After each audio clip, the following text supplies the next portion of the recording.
चलिए last chapter है मेरे बिन तुम प्रभु। मेरे बिन तुम प्रभु, मेरे बिना तुम प्रभु। रेनर मारिया रिलके, मारिया राइटर का नाम है रेनर मारिया रिलके। नाम से तो समझ में आइएगा कि भारत का नहीं होगा, ऐसा नाम कहीं होता है कि रेनर मारिया रिलके। चल देखिए ये लास्ट चैप्टर हिंदी का लास्ट चैप्टर, और यहाँ पर ये हिंदी खत्म होता है। फिर वो 5 चैप्टर 5 क्वेश्चन है उसमें, 5 कहानी है। कहानी एक दिन एक कहानी, बहुत अच्छा कहानी उसमें पढ़ेंगे, पढ़ते हैं। हाँ मगर माँ सब दही वाला नजर माँ सब। हाँ देखो रेनर मारिया रिलके करा कि रेनर मारिया रिलके का जन्म 4 दिसंबर 1875 ईस्वी में प्राग ऑस्ट्रिया, अब कहाँ पर है जर्मनी। ऑस्ट्रिया अब कहाँ है रे जर्मनी में। ऑस्ट्रिया अलग है लेकिन अब क्या है ये प्राग जर्मनी में हुआ था। इनके पिता का नाम था जोसेफ रिलके, इसका याद रखना है, इसके माता पिता का नाम याद पूछा था, जोसेफ रिलके। और माता का नाम था सोफिया। क्या नाम था? सोफिया। करा कि इनकी शिक्षा दीक्षा अनेक बाधाओं को पार करते हुए उन्होंने प्राग और म्यूनिख विश्वविद्यालय में शिक्षा पाई। कला और साहित्य में आरंभ से ही इनकी गहरी अभिरुचि थी। संगीत, सिनेमा आदि अनेक कलाओं में इनकी गहरी पैठ थी। मतलब ये बहुत कुछ सीखना चाहते थे, भाषा मतलब बहुत कुछ सीखना चाहते थे।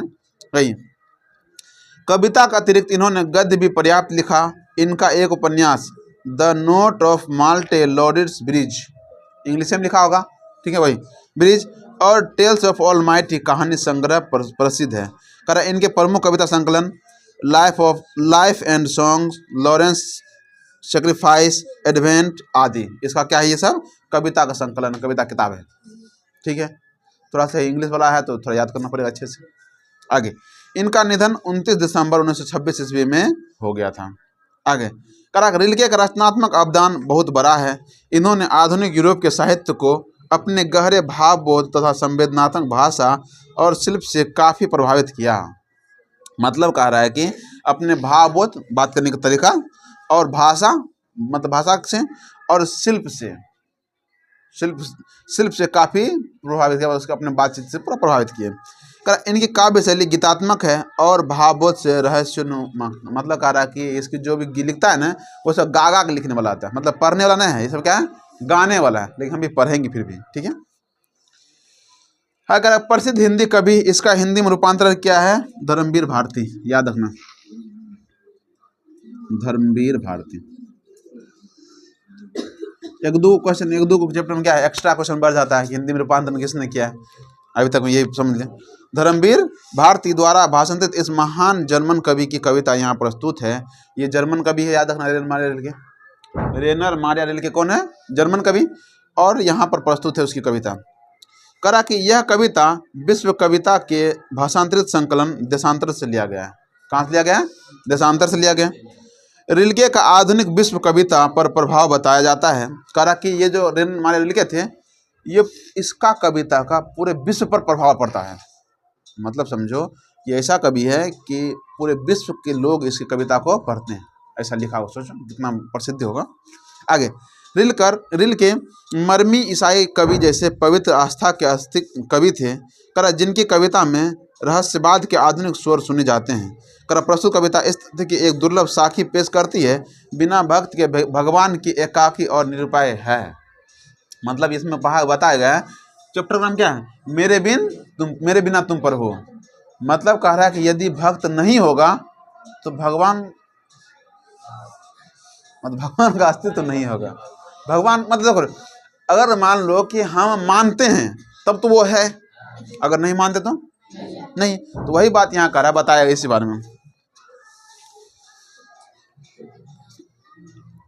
अगर कि उसकी भगवत्ता भी भक्त की सत्ता पर ही निर्भर करती है। व्यक्ति और विराट सत्य एक दूसरे पर निर्भर है। प्रेम के धरातल पर अत्यंत भावनापूर्वक यह कविता इस सत्य को व्यक्त करती है। मतलब कह रहा है ये सत्य बात जो है उसको व्यक्त करती है, ठीक है। चलिए पढ़ते हैं मेरे बिन तुम प्रभु।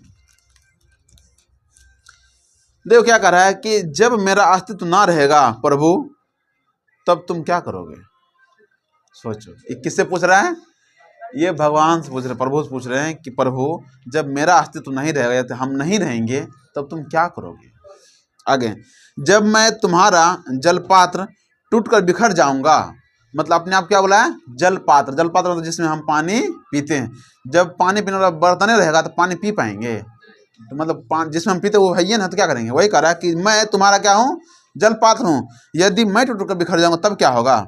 जब मैं तुम्हारी मदिरा सूख जाऊंगा या स्वाधीन हो जाऊंगा, मतलब हो सकता है तुम जिसको चाहते हो अगर वही नहीं रहेगा तो तुम क्या करोगे?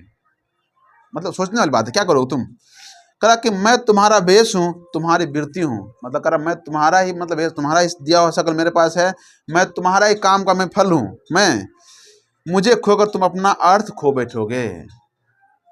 करा अगर तुम मुझे खो दोगे तो तुम्हारे जीवन का कोई अर्थ नहीं रहेगा। जब किसको कह रहा है? ऊपर वाला कह रहा तुम अगर मुझे खो दोगे तो तुम व्यर्थ, मतलब तुम्हारा कोई अर्थ नहीं होगा।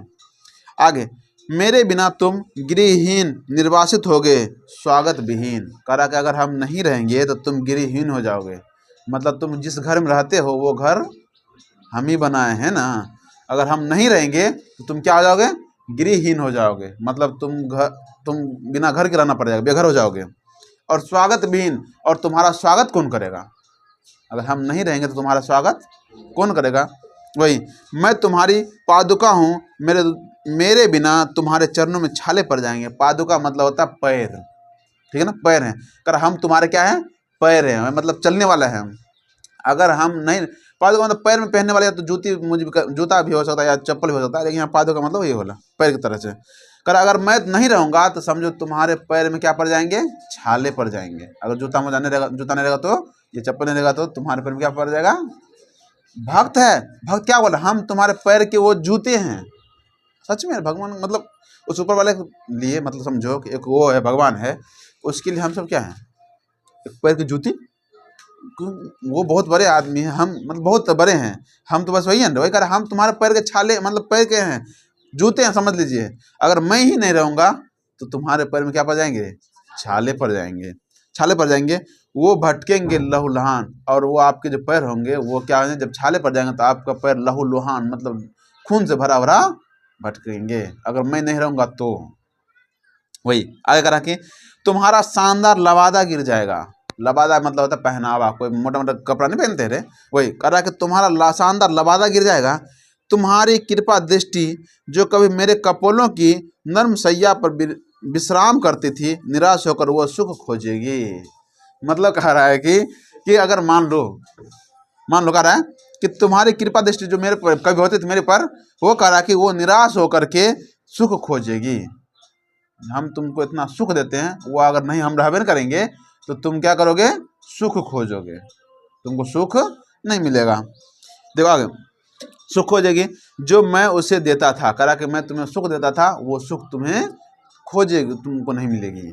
आगे, दूर की चट्टानों की ठंडी गोद में, दूर की चट्टानों की ठंडी गोद में सूर्यास्त के रंगों में घुलने का सुख। कौन सा सुख खोजेगा? तो सुख खोजेगा कि दूर की चट्टानों में ठंडी गोद में सूर्यास्त के रंगों में घुलने का सुख। तुमको ये सुख चाहिए, तुम सुख खोजोगे ठंडी ठंडी हवा में, और तुमको क्या चाहिए? सूर्यास्त के रंग में तुम खोजोगे सुख। आगे, प्रभु प्रभु मुझे आशंका होती है कि मेरे बिना तुम क्या करोगे। मतलब मुझे आशंका होती है, मुझे डर लगता है कि क्या करोगे मेरे बिना, तुम करोगे क्या। बस हो गया हमारा कहानी, कविता यहाँ खत्म। और इस तरह से हमारा ये हिंदी का पूरा चैप्टर का द एंड होता है।